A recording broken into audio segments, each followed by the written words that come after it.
CTP 100% kami wong Jawa Timur. CTP 100% Jawa Timur.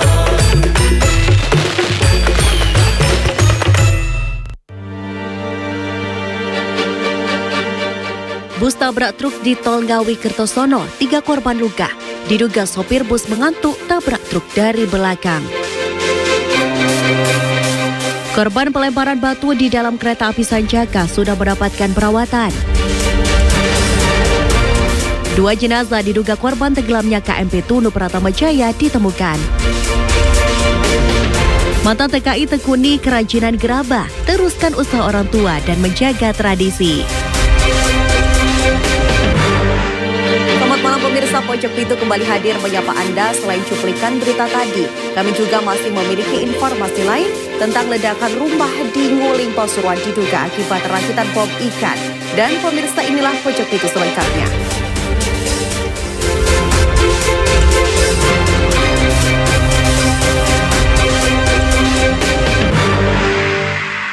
Mengawali berita pertama pemirsa, kecelakaan kembali terjadi di jalur Tol Ngawi. Bus PO Sinar Jaya menabrak truk trailer di ruas Tol Ngawi Kertosono. Akibatnya 3 orang luka-luka dan harus dilarikan ke rumah sakit terdekat.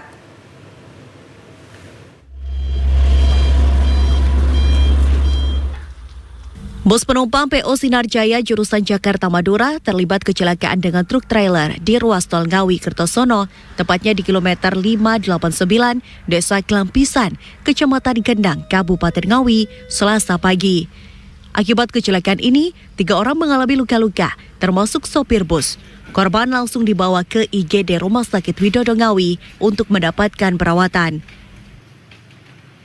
Kecelakaan bermula saat bus Sinar Jaya yang dikemudikan Ruslianto, 53 tahun, warga Kebumen melaju kencang dari arah Ngawi menuju Surabaya. Saat di lokasi, diduga sopir bus mengantuk sehingga menabrak bak belakang truk trailer di depannya. Bus yang mengangkut 15 penumpang dari Jakarta ke Madura itu baru berhenti setelah menabrak gadril pembatas jalan tol. Oh ya, ada dengar suara truk kayak gitu, jadi pada panik penumpang itu. Nah ya ini keadaan mobil ringsek, supirnya juga ya alhamdulillah sih ya masih selamat ya. Itu nabrak apa Pak itu Pak? Kurang tahu ya, nggak ada yang tahu. Posisi semua orang tidur. Penumpangnya penuh Pak? 15 orang. Kasus kecelakaan ini kini ditangani Unit Gakum Satlantas Polres Ngawi. Dalam sehari sudah ada kasus kecelakaan yang melibatkan 2 bus di jalur Tol Ngawi. Ito Wahyu, CTV. Sementara bus wisata rombongan peziarah asal Lamongan menabrak truk tronton di jalur Tol Ngawi. Beruntung kecelakaan ini tak sampai memakan korban jiwa, namun sopir dan penumpang bus mengalami luka-luka. Bus Transwisata rombongan peziarah dari Kabupaten Lamongan menabrak truk tronton di jalur tol Solo Ngawi, tepatnya di kilometer 573A masuk Desa Gemarang, Kecamatan Gedung Galar, Ngawi pada Selasa pagi. Akibat kecelakaan ini, sopir dan sejumlah penumpang bus mengalami luka-luka. Kecelakaan bermula saat bus Transwisata yang dikemudikan Sunjani, 55 tahun, warga Paliran, Kabupaten Lamongan, melaju kencang dari arah Solo menuju Ngawi usai mengantarkan rombongan peziarah dari Lamongan. Saat di lokasi, diduga bus kurang memperhatikan jalan sehingga menabrak truk tronton pengangkut papan yang ada di depannya. Beruntung kecelakaan ini tak sampai memakan korban jiwa. Namun sopir bus dan sejumlah penumpang mengalami luka-luka sehingga harus dilarikan ke Rumah Sakit Widodo Ngawi. Sama pembatas Pak. Ini rombongan dari mana mau? Rombongan dari Lamongan. Dari Lamongan mau? Ziarah itu sudah pulang. Oh sudah pulang dari Ziarah. Ziarah dari Muria, Fatimah Zahra, terus sama di Kudus, sama Wali Masjid Jokowi, terakhir itu Masjid Jokowi di Solo. Terus itu pulang, rencana pulang, perjalanan total pulang. Ada berapa ini Bu dari rombongannya? Apa? Ada berapa penumpang ini di rombongan? 38. 38. Berangkat kemarin gitu sore. Iya. Oh, tidak ada permasalahan. Untuk korban yang di rumah sakit sedang proses menunggu penjemputan. Untuk luka-luka ringan semuanya rawat jalan. Itu dari rombongan peziarah, Bung ya? Ya, rombongan peziarah. Dan korbannya semua mengalami luka ringan. Belakang terus ya, Bu? Iya, nubruk belakang truk. Ini kan masih mendalami penyebab kecelakaan dari kedua bus tersebut, penyebab drivernya apa, ini masih kami melakukan pendalaman. Kasus kecelakaan ini kini ditangani unit Gakum Satlantas Polres Ngawi. Petugas juga sudah mengamankan kendaraan yang terlibat kecelakaan di pos polisi terdekat. Ita Wahyu, CTV. Pemirsa, sebuah truk gandeng bermuatan jagung terguling di jalur Pantura Pasuruan Selasa pagi. Akibatnya muatan jagung berhamburan ke tengah jalan. Sementara kecelakaan diduga aspata karena truk kelebihan muatan.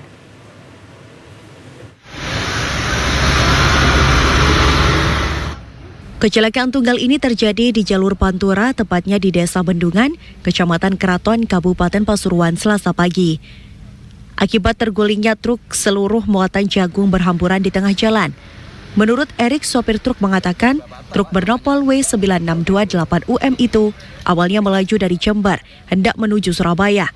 Saat tiba di lokasi, sambungan gandengan truk tiba-tiba patah dan terguling.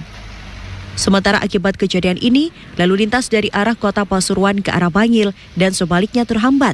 Meski sudah diberlakukan kontraflow, kemacetan tetap terjadi hingga 1,5 km pada kedua arah.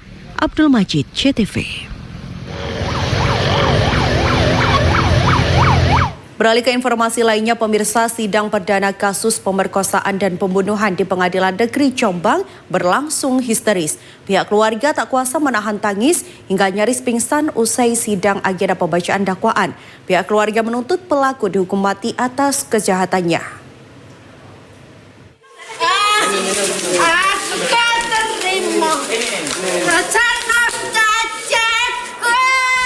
Salah satu kerabat korban ini tidak kuasa menahan tangis hingga histeris usai proses sidang pembacaan dakwaan di Pengadilan Negeri Jombang. Pihak keluarga meminta majelis hakim memberi hukuman mati atas kasus pembunuhan yang menimpa PRA 19 tahun, gadis asal Sumobito, Kabupaten Jombang, pertengahan Februari 2025 silam. 3 terdakwa yakni Adian Syah Putra Wijaya, Ahmad Thorik Firmansyah, dan Lutfi Inah Nufeda dihadirkan di hadapan majelis hakim. Jaksa menyampaikan dakwaan hingga kronologi kasus yang menggemparkan warga di Kecamatan Begaluh tersebut. Sri Rahma, kerabat korban, meminta para pelaku dihukum mati karena telah memperlakukan korban seperti binatang. Sambil terisak, keluarga juga tidak pernah mengenal pelaku yang tega menghabisi dan memperkosa korban. Harus tuntut mati, harus hukuman mati. Bukan lakukan orang itu, lakukan biadab. Bukan manusia itu. Binatang itu. Kalau bukan orang bukan begitu. Harus dihukum mati, harus dihukum mati. Keluarga itu kenal enggak, Bu, sama pelaku itu, Bu? Apa? Kenal enggak sama para pelaku? Tidak kenal sama sekali. Juga tidak pernah main ke rumah, terus kenal sama... Tidak pernah. Dalam dakwaan, terdakwa disebut telah memperkosa korban secara bergantian hingga menenggelamkan korban dalam sungai dalam kondisi sekarat. Jaksa mendakwa ketiga pelaku dengan hukuman mati. Kalau yang memberatkan seperti kita dakwaan, yaitu terjadinya pemerkosaan terlebih dahulu dan dilakukan pembunuhan, gitu ya. Pasal yang dikenakan? Pasal yang disangkakan sesuai saya bacakan tadi adalah dakwaan pertama 340. Rencananya terkait saksi utuh ini kita koordinasi dengan tim. Kemungkinan 3 dulu. Seperti diketahui, kasus pemerkosaan dan pembunuhan ini terungkap saat jenazah korban ditemukan di aliran sungai Pacar Peluk, Kecamatan Begaluh, pertengahan Februari 2025. Petugas yang melakukan penyelidikan berhasil mengamankan ketiga pelaku. Saiful Mu'alimin, CTV. Korban pelemparan batu di dalam kereta api Sancaka sudah mendapatkan perawatan. Informasinya akan hadir sesaat lagi usai jeda pariwara.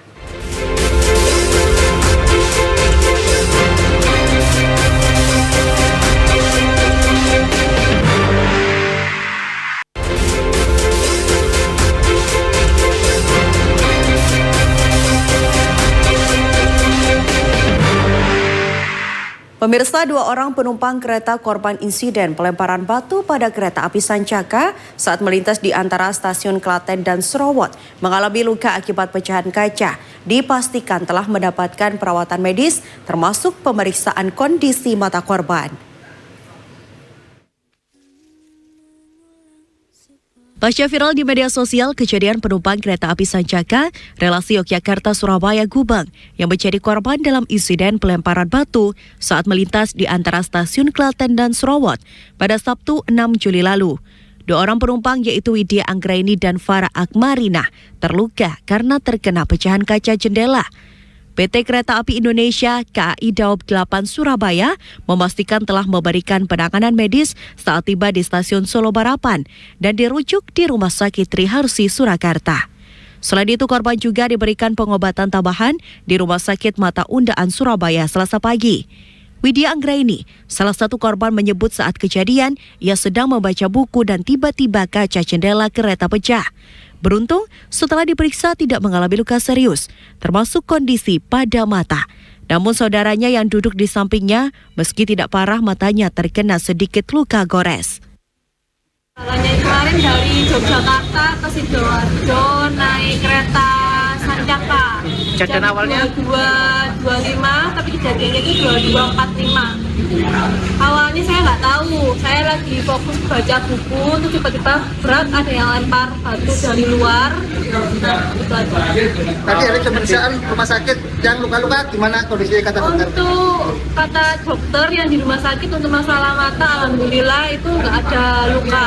Tapi kondisi saudara saya yang samping itu matanya itu ada kayak serpihan tadi, kayak gitu.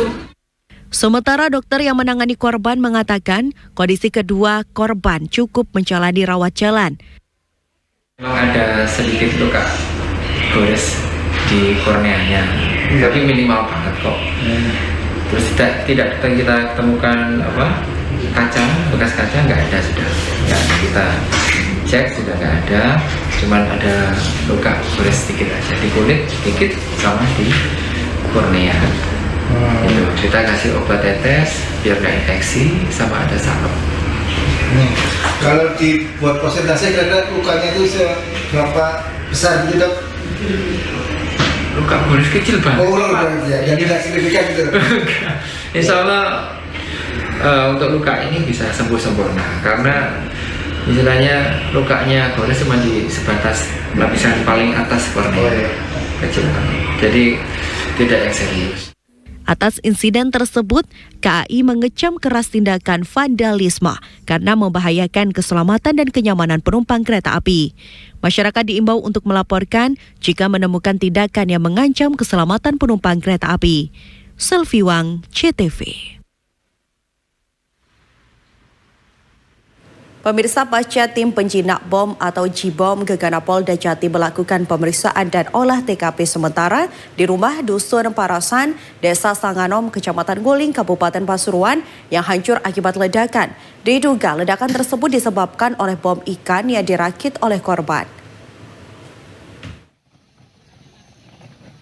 Setelah mendatangkan tim penjinak bom Gegana Polda Jawa Timur untuk melakukan pengecekan dan olah TKP di lokasi ledakan di rumah milik Saiful Rizal, 35 tahun, seorang teknisi servis ponsel di Dusun Parasan, Desa Sanganom, Kecamatan Guling, Kabupaten Pasuruan. Dari hasil pengecekan dan olah TKP sementara, di rumah tersebut polisi menduga ledakan berasal dari bondet atau bom ikan yang dirakit oleh korban di dalam rumahnya. Untuk mengetahui pasti, masih menunggu hasil analisis dari Laboratorium Forensik Polda Jatim. Berdasarkan hasil olah TKP, tadi sempat disisir terlebih dahulu oleh Gegana J-Bom Satbrimob Polda Jatim, kemudian setelah dinyatakan aman dan steril, kemudian tim Lapor beserta Inavis dari Polda dan Polres Pasuruan Kota melakukan olah TKP di tempat kejadian perkara.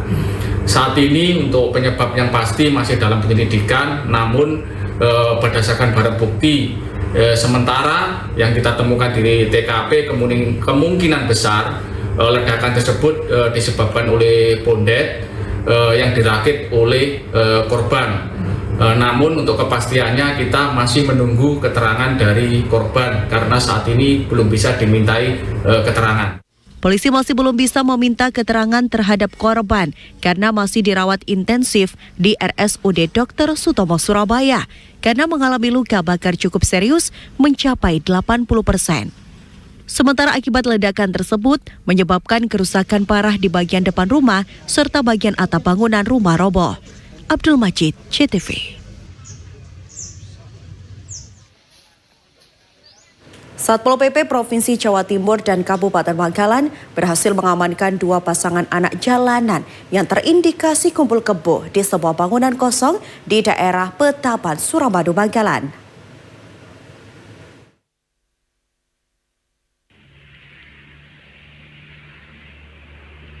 Untuk mencegah kenakalan anak jalanan di wilayah Jawa Timur, Satpol PP Provinsi Jatim bersama Satpol PP Bangkalan menggelar operasi di sejumlah titik di wilayah Bangkalan yang ditenggarai menjadi aktivitas anjal yang meresahkan masyarakat khususnya pengendara motor. Operasi diawali di Jalan Teguh Umar, Jalan Kapten Syafiri sampai dengan perempatan Petapan Suramadu. Personil gabungan Satpol PP Provinsi Jatim dan Bangkalan berhasil mengamankan 11 anak jalanan yang terdiri dari 3 perempuan dan 8 laki-laki. Mirisnya, saat melakukan operasi di daerah Petapan, pada bangunan kosong petugas Satpol PP menemukan 2 pasangan anak jalanan yang terindikasi melakukan kumpul kebo. 2 pasangan tersebut langsung dibawa ke Mako Satpol PP Bangkalan. Berdasarkan data 11 anak jalanan yang berhasil diamankan dalam operasi gabungan, 7 anjal berasal dari Surabaya, 1 anjal dari Sampang dan 3 anjal berasal dari Bangkalan. Sementara 1 anjal yang berasal dari daerah Junok Bangkalan masih di bawah umur. Kami melakukan giat bersama Satuan Polisi Pamong Praja Provinsi Jawa Timur beserta Pol PP Kabupaten Bangkalan. Tadi sudah melakukan giat di beberapa titik-titik tertentu yang mana sudah mendapatkan anak jalanan yang kita amankan sebanyak kurang lebih 11 orang, yaitu di Jalan Tengku Umar di Jalan Tengku Umar 1 orang, terus di Jalan Kapten Syafiri 2 orang dan 8 orang di Jalan Petapan dan Tangkel. Sedangkan untuk penjual miras, petugas gabungan Satpol PP memberikan pembinaan untuk tidak mengulangi kembali perbuatannya. Sedangkan 11 anjal yang diamankan setelah dilakukan pendataan akan diserahkan ke Dinas Sosial Kabupaten Bangkalan dan selanjutnya dikirim ke Liponsos Surabaya. Muhammad Sahid, CTV.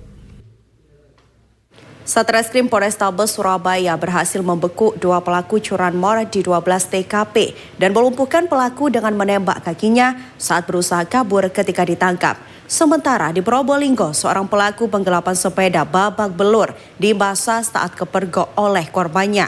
Guna pengembangan, pelaku dibawa ke kantor Polres Probolinggo Kota.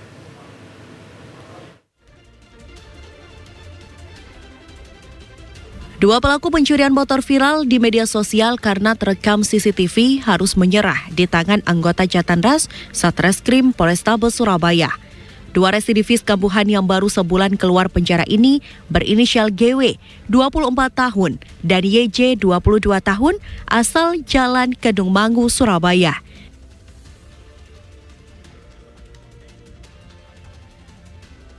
Kedua tersangka kini harus berjalan tertatih-tatih karena kedua kakinya ditembak polisi. 2 kakinya ditembak karena berusaha kabur saat ditangkap. Hasil pemeriksaan petugas, tersangka sudah melakukan 12 kali di TKP yang berbeda. Mereka mencuri motor dengan modus menggunakan kunci letter T. Motor hasil curian mereka jual ke seorang penadah di kawasan Madura antara 2 sampai 3 juta rupiah. Pelaku GW ini terakhir melakukan kejahatannya di Tambasari. Barangkali rekan-rekan juga monitor, ini yang kemarin viral di media sosial yang bersangkutan mengambil sepeda motor kemudian membawa lari itu terekam di CCTV. Dari hasil penyelidikan oleh tim kita sudah bisa identifikasi dan bisa diketahui untuk identitas pelaku, termasuk sudah kita bisa lakukan penyitaan jaket dan beberapa peralatan lain yang digunakan. Untuk jaket inilah jaket yang digunakan yang sesuai dengan yang terekam di CCTV. Sementara di Kota Probolinggo, seorang pelaku penggelapan sepeda motor yang diketahui bernama Sigit, warga Kuripan, mencari bulan-bulanan masa saat dirinya kepergok korbannya di Jalan Desa Posangit Tengah, Kecamatan Wonomerto, Kabupaten Probolinggo. Sebelum menjadi korban amuk massa, pelaku yang berboncengan naik motor kepergok salah satu korbannya yang diketahui bernama Sunar, warga Desa Kropak, Kecamatan Bantaran, Kabupaten Probolinggo.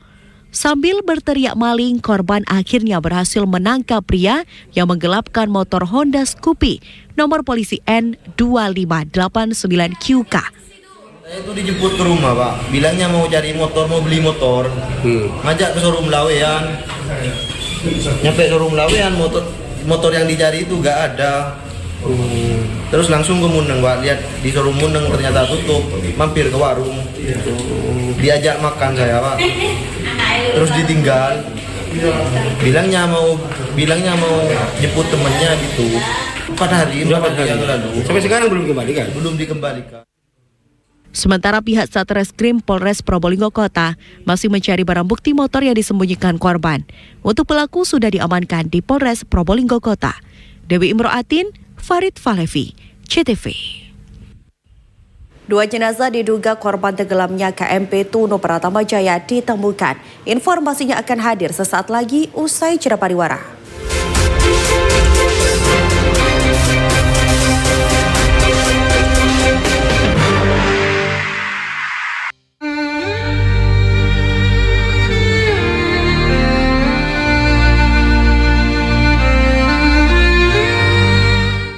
Pemirsa, tim operasi SAR gabungan bersama nelayan berhasil menemukan dan mengevakuasi 2 jenazah diduga korban KMP Tunu Pratama Jaya ditemukan di perairan Sembulungan Muncar, Kabupaten Banyuwangi.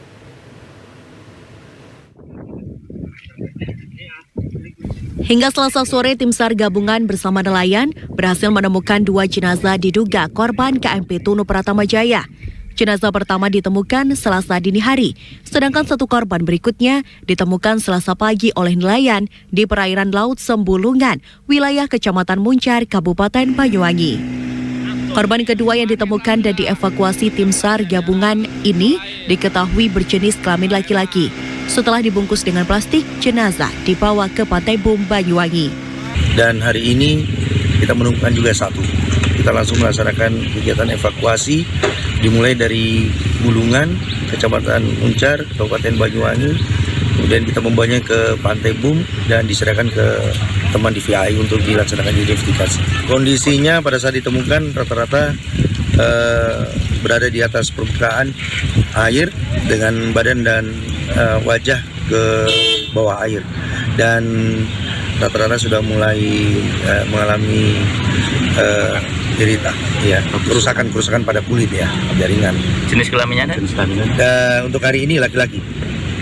Dan semalam ya laki-laki. Sementara tim DVI Polda Jatim yang menerima 2 jenazah diduga korban KMP Tunu Pratama Jaya siap melakukan identifikasi antemortem. Ya, tentu tim DVI gabungan ya dari Dokpol Polda Jatim termasuk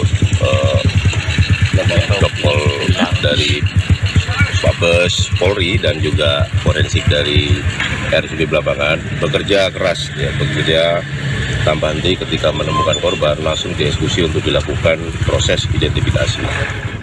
Setelah ditemukan 2 jenazah, tim SAR gabungan masih terus melakukan pencarian terhadap korban yang masih belum ditemukan yang berjumlah 25 orang. Handoko Kusumo, CTV. Sementara Polresta Banyuwangi terus melakukan pendampingan dan trauma healing kepada keluarga korban meninggal dan selamat tenggelamnya KMP Tunu Pratama Jaya. Pendampingan dilakukan sejak hari pertama musibah tenggelamnya kapal. Trauma healing yang diberikan Polresta Banyuwangi ini tidak hanya kepada korban atau keluarganya yang menunggu di Pelabuhan Ketapang, namun juga kepada keluarga korban meninggal dan selamat yang sudah pulang ke rumah. Pendampingan dan trauma healing ini dilakukan secara door to door. Tentu kami dari Polresta Kapolresta Banyuwangi Kombes Pol Ramastam Tama Putra mengatakan, sejak hari pertama tenggelamnya KMP Tunu Pratama Jaya, tim pendampingan dan trauma healing sudah mulai bekerja. Tim Trauma Healing Polresta Banyuwangi terdiri dari beberapa personel yang memiliki latar belakang psikolog. Mereka melakukan proses pendampingan hingga konseling sebagai wujud empati, sekaligus mengembalikan serta mencoba mengangkat moral, emosional, mental kepada korban yang selamat maupun keluarga korban yang meninggal. Tentu kami dari Polresta Banyuwangi sebagai wujud Polri untuk masyarakat, kepada keluarga korban baik yang selamat maupun khususnya yang meninggal dunia, kita membentuk tim trauma healing terdiri dari beberapa personil yang memiliki latar belakang psikolog ya. Lalu kemudian melakukan proses pendampingan ya, konseling sebagai bentuk wujud empati sekaligus mengembalikan, mencoba untuk mengangkat moral, emosional, mental kepada korban baik yang selamat maupun keluarga korban yang meninggal, dan sudah kita laksanakan di beberapa objek di ASDP, di tempat menunggu maupun di kediaman. Hingga hari ke-6 tenggelamnya KMP Tunu Pratama Jaya, dari jumlah manifest penumpang kapal berjumlah 65 orang, dengan rincian 30 orang ditemukan selamat, 10 orang ditemukan meninggal dunia, dan 25 orang hilang masih dalam pencarian. Handoko Kusumo, CTV.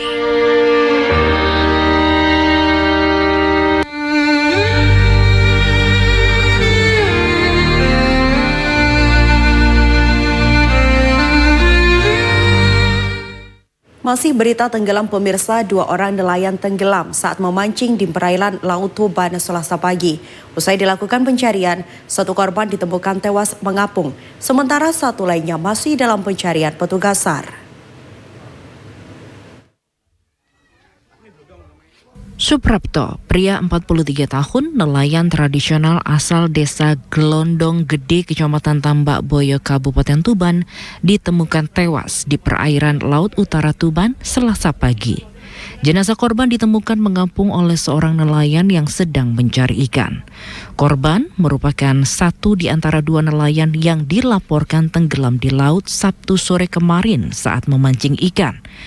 Sementara rekan korban Didik, 35 tahun, warga desa setempat, masih belum ditemukan. Proses pencarian masih dilakukan tim SAR gabungan Polairut Polres Tuban dan BPBD Tuban. Kalaksa BPBD Tuban Sudarmaji mengatakan pencarian akan terus dilakukan dengan mempertimbangkan SOP keselamatan petugas gabungan. Saat ini petugas tengah mendirikan pos guna melakukan pemantauan di wilayah perairan pantai Semilir Tuban. 2 nelayan yang hilang ini adalah teman-teman yang kemarin melakukan aktivitas mancing di laut. Itu dia berangkat 3 orang. Nah, 3 orang ini yang Didi ini kan kepleset informasinya. Kemudian si Prapto ini menolong. Akhirnya dua-duanya terbawa arus dan hilang. Pencarian hari Senin masih nihil, belum ditemukan korban. Namun pada pencarian yang kedua hari ini sudah ditemukan korban atas nama Prapto. Dan korban atas nama Prapto ini sudah dibawa ke RSUD untuk dilakukan otopsi. Selanjutnya kami tim gabungan akan melakukan pencarian lagi sesuai dengan SOP yang ada 7 hari ke depan akan kami lakukan pencarian. Doakan saja semoga sebelum 7 hari yang korban berikutnya ini bisa diketemukan. Petugas meminta para nelayan terus waspada saat melaut, khususnya dalam kondisi ombak tinggi maupun cuaca buruk. Ziki Muhammad, Husni Mubarak, JTV.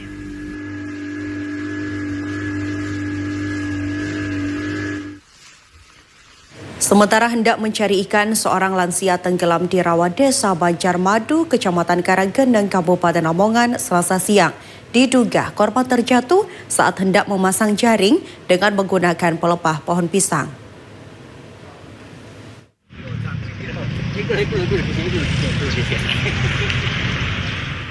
Warga desa Banjarmadu, Kecamatan Karanggeneng, Kabupaten Lamongan, Selasa siang digegerkan dengan tewasnya Rasem, 75 tahun, warga desa setempat. Lansia itu tenggelam di rawa saat hendak memasang jaring untuk mencari ikan. Saat itu korban berpamitan ke temannya untuk memasang jaring di tengah rawa dengan menaiki pelepah pisang. Diduga korban terjatuh dan tenggelam karena salah satu warga sempat melihat korban berpegangan di pelepah pisang sementara tubuhnya terjebur ke rawa. Korban sempat ditolong oleh salah satu tetangganya, namun nyawanya tidak tertolong. Pihak perangkat desa melaporkan kejadian ini ke Polsek Karanggeneng. Petugas dan tim medis yang datang ke lokasi kejadian langsung membawa jasad korban ke Puskesmas Karanggeneng untuk dilakukan visum. Hanya saja pihak keluarga korban tidak mau dilakukan otopsi dan menerima kematian korban yang tewas akibat tenggelam. Zulkifli Zakaria, JTV.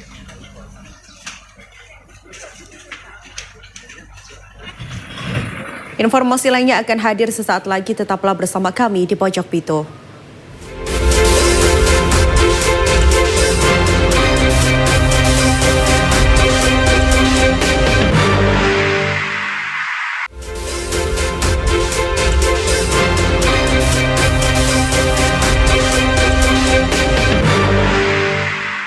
Meriahnya event Sebiku di Kota Probolinggo atau Sebipro yang digelar di alun-alun Kota Probolinggo ditutup Wali Kota Probolinggo Dr. Aminuddin.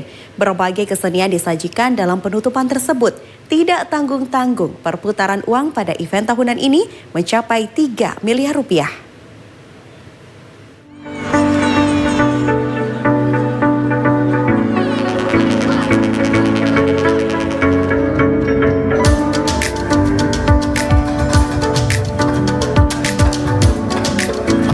Seminggu di Kota Probolinggo atau Semi-Pro yang digelar mulai tanggal 28 Juni lalu hingga tanggal 5 Juli 2025 selama seminggu non-stop di alun-alun Kota Probolinggo ditutup Wali Kota Probolinggo Dr. Aminuddin.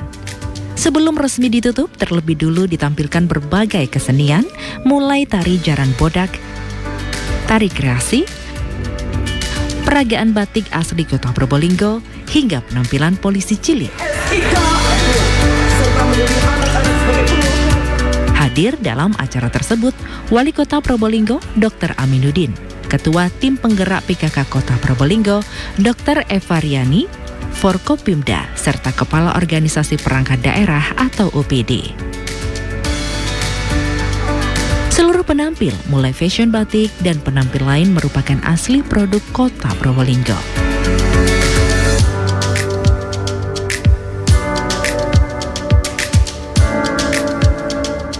Dalam acara tersebut, Wali Kota memberikan apresiasi kepada atlet peraih medali di ajang Porprov Jatim 2025 dan beberapa penghargaan lain.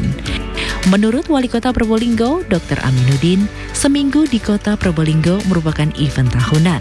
Pada Semi-Pro 2025 ini tidak dibiayai APBD. Bahkan dalam pameran UMKM, perputaran uang di ajang Semi-Pro 2025 ini mencapai 3 miliar lebih. Silakan merapat. Ambil luar biasa pada saat ini, tidak hanya di lingkungan lalu kita laksanakan juga seluruh kegiatan-kegiatan di kecamatan-kecamatan bahkan di lingkungan kelurahan.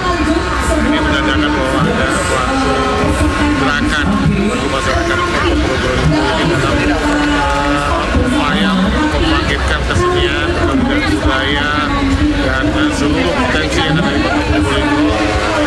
Kita harapkan nanti multiple efeknya ini berpengaruh kepada ekonomi masyarakat. Kita sampaikan tadi ini sudah hampir 3 miliar uang yang beredar di saat sebelum ini. Kemudian belum lagi ditambah di kegiatan-kegiatan yang ada di kecamatan, kelurahan, yang betul. Itu harapan kita. Acara ditutup dengan konser dangdut dengan bintang tamu Sodik dengan disaksikan oleh ribuan masyarakat kota Probolinggo. Farid Fahlevi, JTV. Pemirsa, tumpukan sampah berserakan masih banyak terlihat di Kabupaten Nganjuk. Meski ada plakat larangan membuang sampah dari Pemkab, namun warga tak mengindahkannya karena tidak ada bak sampah yang disediakan. Predikat Nganjuk sebagai kota adipura dipertanyakan warga.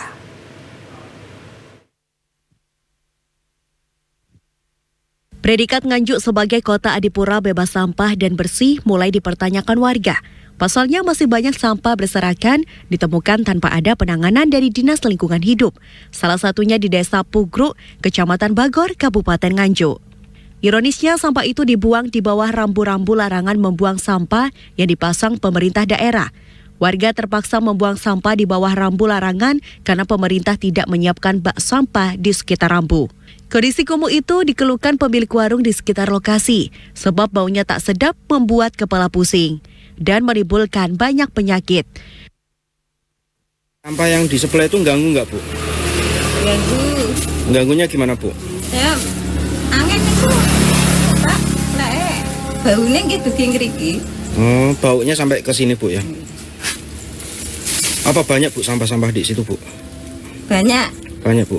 Itu yang membuang siapa, Bu, kira-kira, Bu? Warga atau orang-orang? Orang-orang yang lewat? Iya.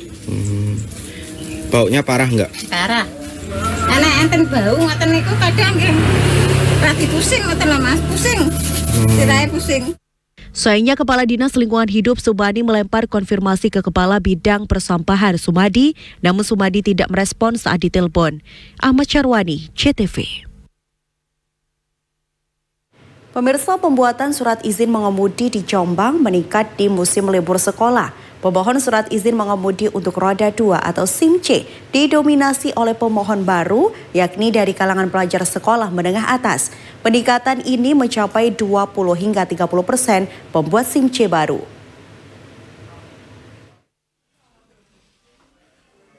Puluhan pelajar memenuhi ruang antrian uji praktek permohonan SIM C atau pemohon sepeda motor di kantor Satlantas Polres Jombang. Seluruh pemohon SIM ini wajib lulus trek jalur yang sudah disiapkan. Para pelajar ini memanfaatkan momen libur sekolah untuk membuat SIM baru, sehingga permohonan SIM meningkat mencapai 20-30% dari hari biasa. Keisha Zahwa Abror, salah satu siswi pemohon SIM asal Diwe, mengaku sengaja memanfaatkan waktu liburan untuk mengajukan permohonan SIM. Meski sempat beberapa kali mengulang, ia akhirnya bisa mendapatkan SIM yang sudah diincarnya. Lagi bikin SIM buat kendaraan bermotor, sepeda motor SIM C. Ini kenapa kok sekarang ini membuatnya lagi, apa ini? Karena emang lagi libur panjang sekolah, ya, jadi punya kesempatan buat SIM di waktu luang. Ini tadi jadi SIM-nya? Udah lulus tes teori sama tes praktek.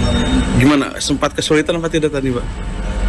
Tes teorinya mungkin lebih mudah gitu ya, dan tes prakteknya juga nggak sesuai dulu yang pakai angka 8. Lebih mudah sekarang udah? Iya, pakai letter S. Ini udah berapa kali kesini bikin SIM? Tes teorinya gagal 2 kali, jadi kesini ini yang ketiga kali. Sementara itu, Kasat Lantas Polres Jombang, Ibtu Rita Puspitasari mengatakan peningkatan pemohon SIM C baru ini didominasi dari kalangan pelajar dengan peningkatan 20 hingga 30% di musim libur sekolah. Liburan adik-adik sekolah atau liburan semester ini memang ada peningkatan dari pemohon SIM, yaitu SIM C terutama, dan didominasi oleh para pelajar. Dan kami juga ada coaching klinik, apabila ada yang tidak lulus, jam setelah pelayanan kita adakan pelatihan. Demikian. Peningkatan sampai berapa nih? Peningkatan hampir 20-30% untuk pelajarnya. Rata-rata per hari sampai berapa nih pemohon SIM? Rata-rata pemohon SIM ya kurang lebih sekitar 2 yang lulus. Yang lulus sekitar 15-20. Satlantas juga menyediakan coaching klinik bagi pemohon yang tidak lulus setelah pelayanan tutup. Pihaknya mengimbau para pelajar yang sudah mendapatkan SIM C agar tetap menggunakan helm, kendaraannya sesuai spek, dan tetap taati rambu-rambu lalu lintas untuk keselamatan bersama. Saiful Mu'alimin, CTV. Jelang tahun ajaran baru, usaha jahit rumahan seragam banjir order. Informasinya akan hadir sesaat lagi, tetaplah di Pojok Pitu.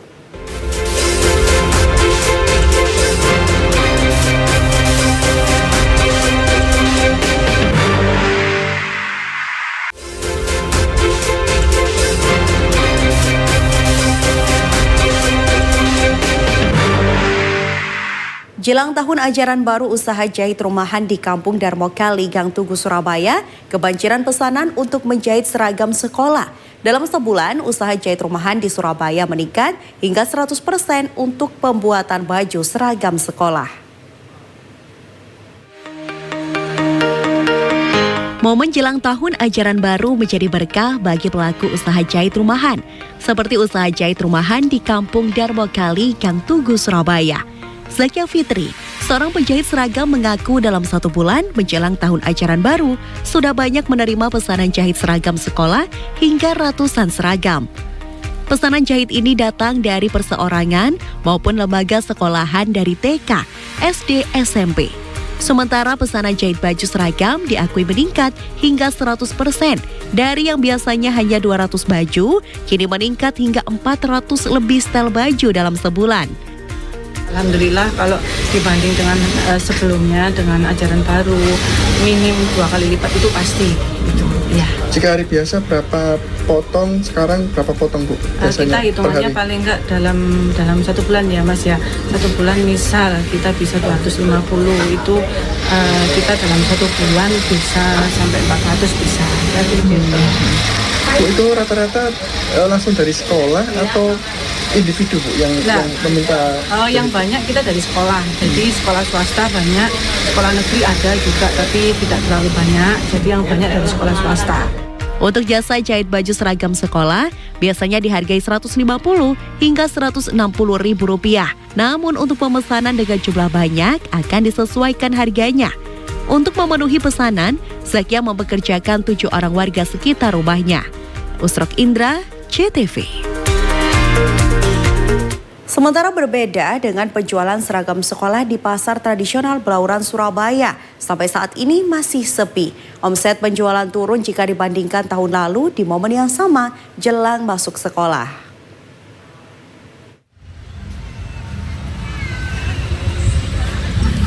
Jelang tahun ajaran baru sekolah, penjualan seragam sekolah saat ini tidak seramai tahun sebelumnya. Hal ini disampaikan pedagang seragam sekolah di Pasar Blauran, Surabaya.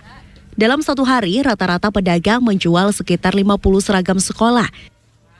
Dengan harga mulai dari Rp35.000 per seragam, sedangkan harga persetelan seragam mulai Rp100 hingga Rp150.000. Meski mengalami sedikit kenaikan, namun jika dibandingkan omset tahun lalu, penjualan seragam sekolah di pasar tersebut mengalami penurunan yang cukup signifikan. Kalau ini sih masih terpantau biasa ya, malah cenderung semakin kesini semakin berkurang pembeli.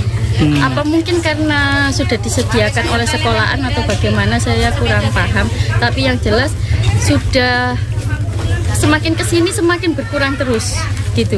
Biasanya kalau seperti ini ya kurang seminggu, jangankan kurang seminggu, kurang 10 hari aja kita udah rame. Tapi sekarang omset itu turun dan semakin turun. Sehari bisa sampai paling kecil itu 3 juta, 5 juta mas jahitan. Kalau sama tahun lalu perbandingannya? Oh, masih tahun lalu masih banyak tahun lalu. Pedagang tetap berharap dan optimis penjualan seragam bisa kembali meningkat 2 atau sehari jelang masuk sekolah pekan depan. Pasar Blauran sendiri terkenal sebagai salah satu tempat jual beli seragam sekolah dengan harga terjangkau di Surabaya. Selvi Wang, CTV. Bagaimana cuaca esok hari? Berikut perakiraan cuaca untuk Surabaya dan beberapa daerah di Jawa Timur 9 Juli 2025.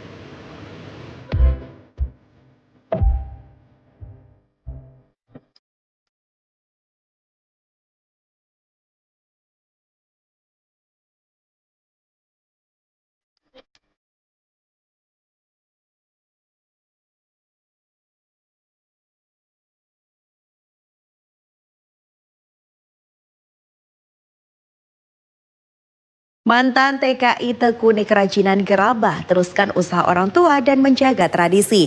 Informasinya akan hadir di segmen terakhir, tetaplah di Pojok Pitu.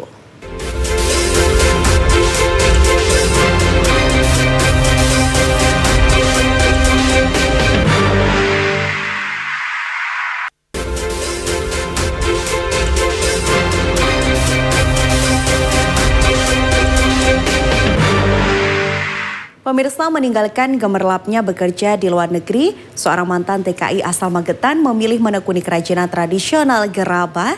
Di tengah semakin sedikitnya pengrajin tanah liat, semangat pelestarian usaha rumahan ini terus dijaga. Dan informasi ini sekaligus akan mengakhiri Pojok Pitu hari ini, Selasa 8 Juli 2025. Mewakili kru yang bertugas, saya Tania Nandita pamit undur diri. Selamat malam dan salam JTV 100% Jawa Timur.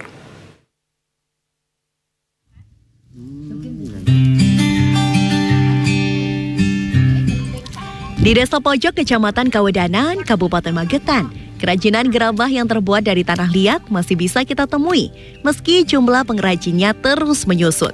Dari yang dulu hampir setiap rumah memproduksi gerabah, kini hanya tersisa sekitar 9 rumah yang masih memproduksi. Salah satu yang tetap bertahan adalah Hartini, mantan pekerja migran Indonesia yang pernah bekerja di Hong Kong dan Singapura di tahun 2000 hingga 2009 lalu. Menurut Hartini, membuat gerabah karena ingin meneruskan usaha orang tuanya, karena sejak kecil sudah diajari cara membuat gerabah. Kerajinan yang dibuat bervariasi mulai dari cobek, pot bunga, hingga kendi. Pembeli juga bisa memesan sesuai kebutuhan atau model yang diinginkan. Dalam sehari, Hartini bisa membuat sekitar 50 hingga 60 cobek atau yang lainnya. Namun butuh waktu hingga seminggu untuk pengeringan dan pembakaran. Sekali pembakaran bisa mencapai 400 sampai 500 buah produk sekaligus. Kalau di sini kerajinnya tergantung dari pesanan, tapi yang stok banyak itu layak buat cobek lah. Kalau bahasa Indonesianya cobek, cobek buat nyambel, itu buat pecel lele. Terus ada yang layah itu layah tutup tuh yang kayak kekep itu stoknya sini ada. Terus kerajinan lain tuh kayak pot ini kan contohnya ini dari bayat, tapi kita bisa produksi juga. Sementara untuk pemasaran, Hartini tidak lagi kesulitan. Ada penampung khusus yang akan menjual kerajinan ini ke pasar-pasar tradisional. Harga yang dijual juga terjangkau. Untuk cobek kecil hanya Rp1.000, sementara produk termahal adalah pot bunga yang dibanderol sekitar Rp25.000. Di tengah gelombang modernisasi dan produk massal, ketekunan masyarakat seperti Hartini menjadi penjaga tradisi, sekaligus penggerak ekonomi keluarga. Ramdan Rio, JTV.